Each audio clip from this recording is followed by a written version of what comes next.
And thank you everyone for sticking around for the last presenter. I know it's not always easy to stare at your screen for so long. So my name is Joanna. I'm the program lead at the CNIB. Oh, I should mute all those things. Um, the Canadian National Institute for the Blind. So we are 105 years old. We actually started shortly after the end of the First World War when a lot of vets were coming back with sight loss and blindness.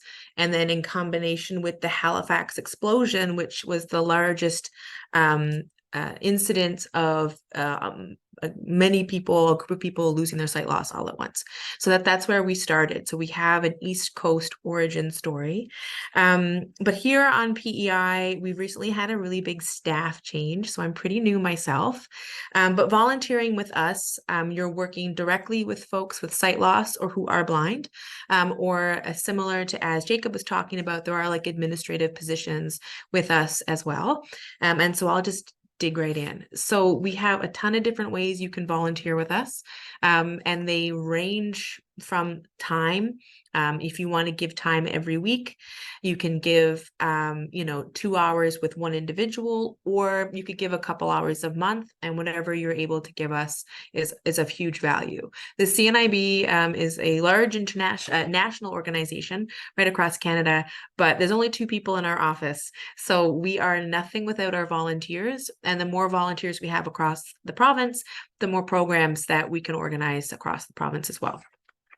So what does volunteering with us look like? I'll just share my screen. This one here. There's us. So there's a few different ways you can volunteer with us. The Vision Mate program is probably the most what I don't want to say rewarding. It's all really rewarding, but people who start with the Vision Mate program actually end up kind of sticking around for like years. We only ask for a 6-month commitment, but it ends up becoming a friendship that lasts a long time. So with the Vision Mate program, this is a regular commitment. This is every week. You're giving at least 2 hours of your time to someone with sight loss. And our clients always say, you're just going to be my eyes for a couple hours. So you're giving, individual time to an individual person. You're really building a relationship. The match is made by me. I play matchmaker. So I would interview you as the volunteer. I interview my clients and I hum and I ha and I make matches. And I don't always do a good job. So if I match you with someone and either one of you or the client are like, this isn't a great match, that's fine. We'll find a new one. There's lots of people looking for a vision mate. Doesn't happen too often, but it does happen. So just know up front that you aren't necessarily glued to someone that isn't a great match. And so what this vision mate relationship looks like, it could be doing small tasks around the house, no cooking, no cleaning, but maybe like there's a pile of mail that's been sitting on the kitchen table and your vision mate or your mate is wondering, what's important, what's not important. Can you help me go through this? Can I borrow your eyes? Sometimes folks want to go for a walk and get out of the house. Navigating sidewalks and public transit is a real nightmare for someone with sight loss, especially someone new to sight loss who hasn't had what we call mobility training. So you could be out of the house, you could be in the house, maybe you're going to go check out, a hockey game or something. It's really dependent on the relationship you build with your match. And again, sometimes it's just a phone call. Like sometimes it's just, let's just check in this week. The weather's been pretty bad. I can't get to you. You can't get to me. So that's a regular commitment. So if you're looking at regularly giving time to the CNIB, that's the Vision Mate program. Virtual Vision Mate is when, especially for folks in rural areas of the province, again, are looking for a connection like that, but I don't have any in-person Vision Mate in their neighborhood. They'd still love someone to call once a week and just check in on their day-to-day. Living with sight loss can be really very isolating. Again, you lose your license or your family lives far away. There's lots of pieces about transportation in our province, especially that make having limited or no sight really very isolating. So getting a phone call from like a regular person you're building a relationship with is of huge value as shared by our clients. And again, really rewarding just to get to know somebody. I'll skip over to our socials volunteer. So I organize monthly socials and events and activities for our clients, both in Summerside and Charlottetown, and hopefully Montague pretty soon. We go to the movies, we go out for supper, we go bowling, we do all kinds of things.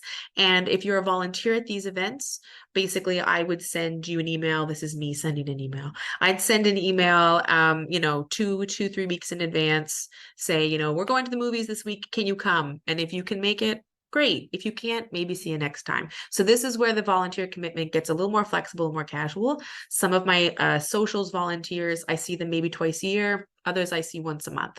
So you could commit to the CNIB, but not necessarily give us a ton of time. But when you are able to, again, it's a huge value. And when you're volunteering at these socials, what your roles and expectations are really around being a sighted guide, which is something we would train you in before. And being a sighted guide is like learning how to assist someone navigate a space, whether it's like, walking into the building, walking out of the building, finding the public washroom, moving around to get a snack.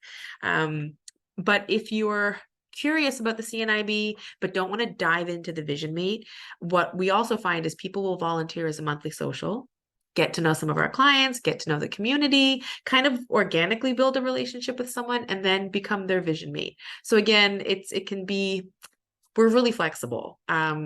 We really rely on our volunteers, and we try to set this up in a way that it really works for people to come try it out and stick with us.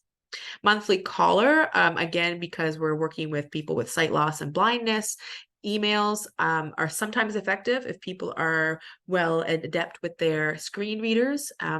But if not, a lot of our clients are seniors and prefer a phone call, just letting them know, where are we going, what's going on, what programs are offered this month.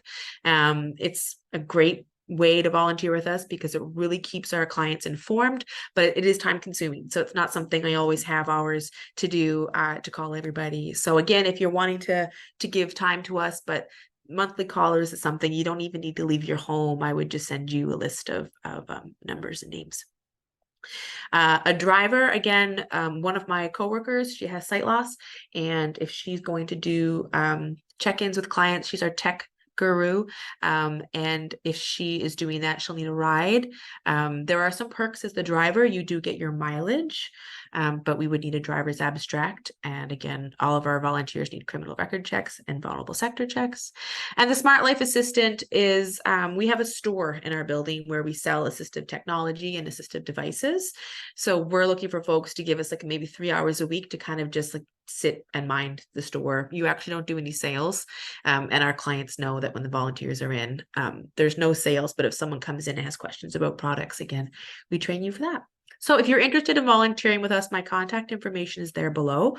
The process is I send you an application. We do a quick little phone call, about 10 minutes, a little interview.